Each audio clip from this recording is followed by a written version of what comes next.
pala hindi ko makita. Kaya pala hindi ko makita sa peloton.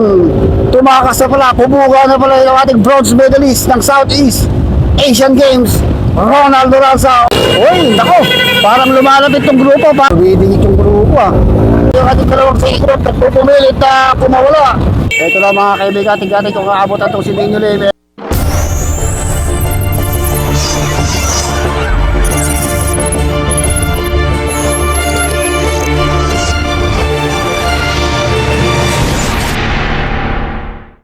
Okay! Pro category naman tayo mga kaibigan. Naku, unang buksuan pa lang. Medyo nagpapakala sa nasarapan. Parang meron tayo nabubong breakaway. Andito si Ronald Duranza. Nakita ko si Ronald Duranza, Steve Hora, John Paul Laureta. Mukhang may pumupulas na rin sa harapan. Ay, birthday boy, Jezreel Lonigo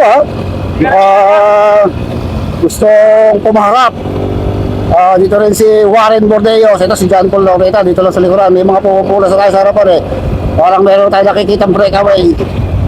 Nandito mga Team Masul. Dumayo pa mula sa Metro Manila yung mga Team Masul. May mga nabupuna sa harapan So Jerry Capa nakikita ko rin dito Luigi Ramirez. Mabilis ko agad yung bakbakan. 49 kilometers per hour. Chomel de los Reyes. Uy, medyo talagang papadilim na. Yung mga radios tayong bagyang tumatakas dito sa ating main peloton. Uy, dito rin si Jerry Cabael. Papasok na tayo dito sa bayan ng San Manuel, Pangasinan. Dahil ito yung bayan ni Steve Hora, John Ray Bukat, Marco Lumanog,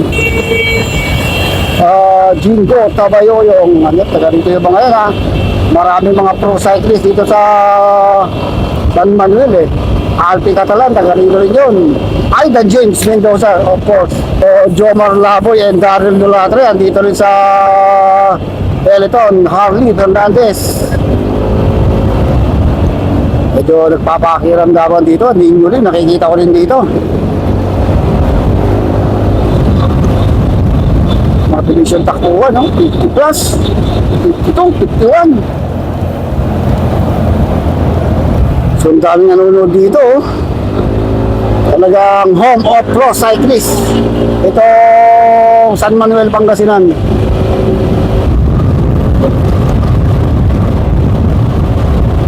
Mabilis ang banat ng mga ito Pamit Hernandez, nagwawala sa harapan. Warren Bordeos.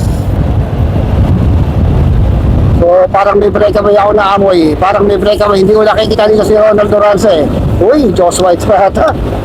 Mukhang si Super Saiyan yung buhok Hindi ko nakikita si Ronald Duranza rito. Mukhang pumulas na kaagad itong si Ronald Duranza dito sa ating grupo. Naka-white siya naka-white ng Team Pilipinas. Daryl Dulatre dito siya. Ito pigang-piga So si Aaron Dilena pala to Aaron Dilena and John Paul Laureta.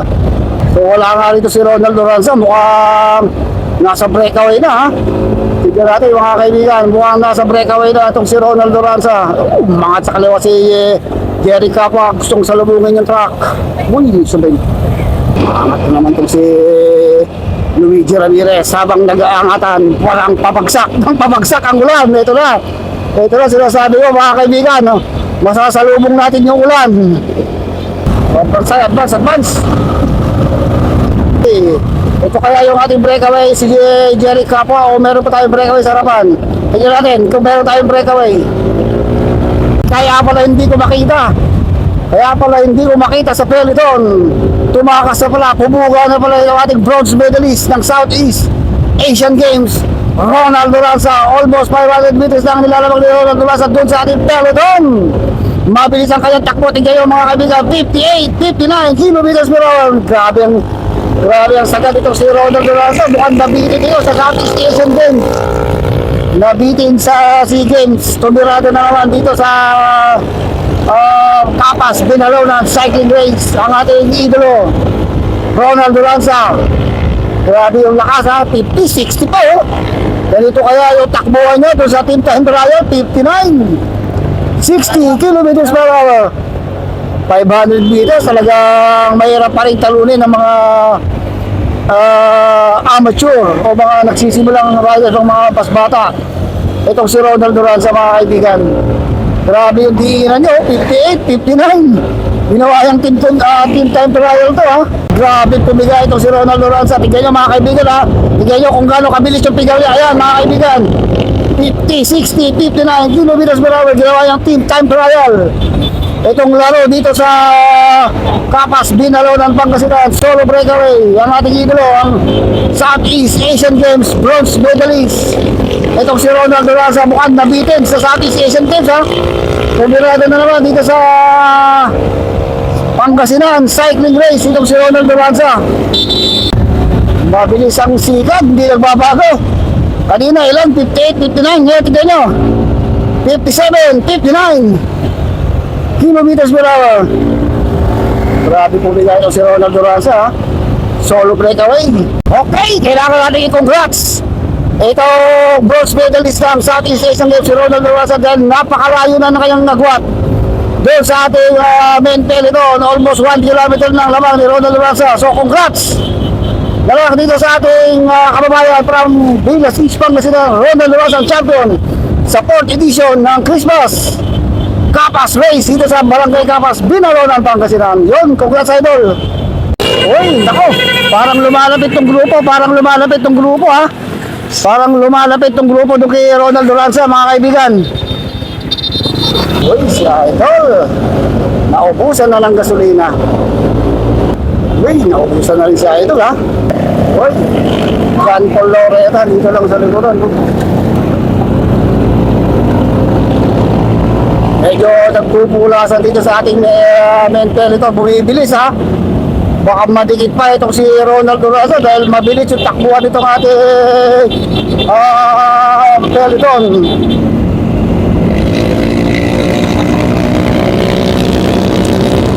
Tumatakbo nito sila yung mga 55 kilometers per hour. Dahil malapit tayo sa finish line, more or less 5 or 4 kilometers na lang tayo to the finish line, mga kaibigan. Makat na si idol sa libot ng kaliwa. So andito pa rin si Daryl Dolatre, Nino Lim. Uy, grabe ha. Pumupula si Nino Lim dito sa ating grupo. And Jomel de los Reyes. Makat si idol sa kaliwa oh. Uy, may grupo tayong bagyang kumakawala sa harapan. Tignan natin kung sino yung mga grupo na yun. Pero hindi ko pa rin natatanaw si Ronald Duranza. Mukhang talagang mahirap ng haputan dahil nasa 500 meters na kanina eh. Ang lamang ni Ronald Duranza dito sa ating grupo. Mukhang mauuna na tayo dahil baka mag-pasplit rin pati yan ito. Grabe, bilis oh. Dito pa rin si Jorge Fernandez. Nakikita ko.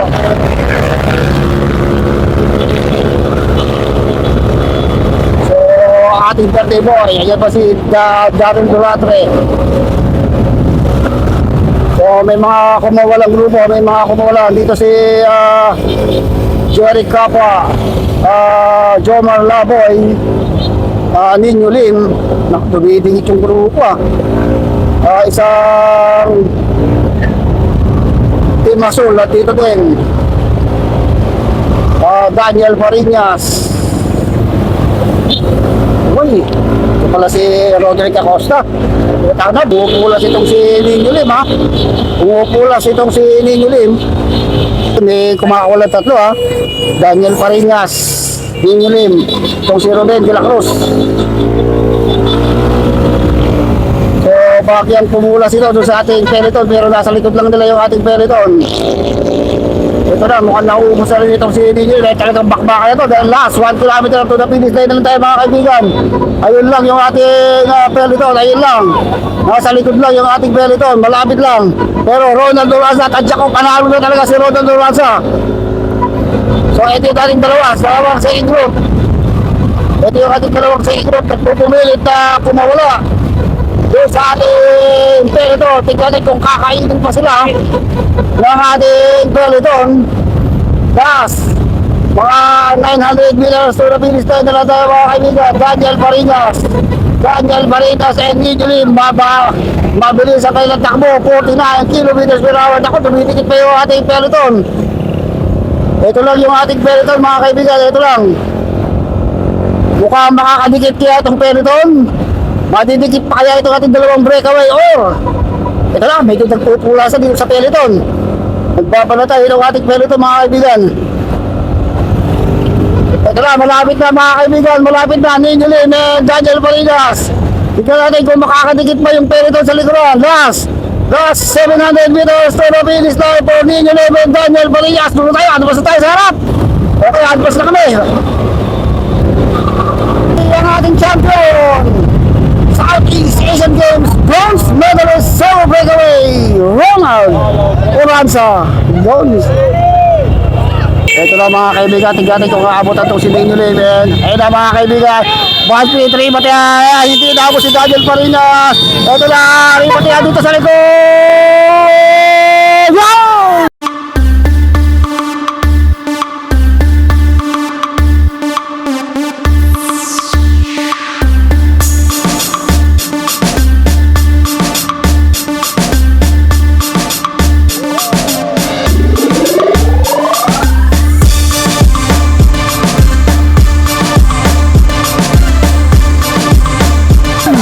Ganda nung remote yan na yun, ha?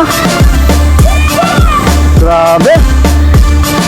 So ang ating champion, Ronald Duran. Champion.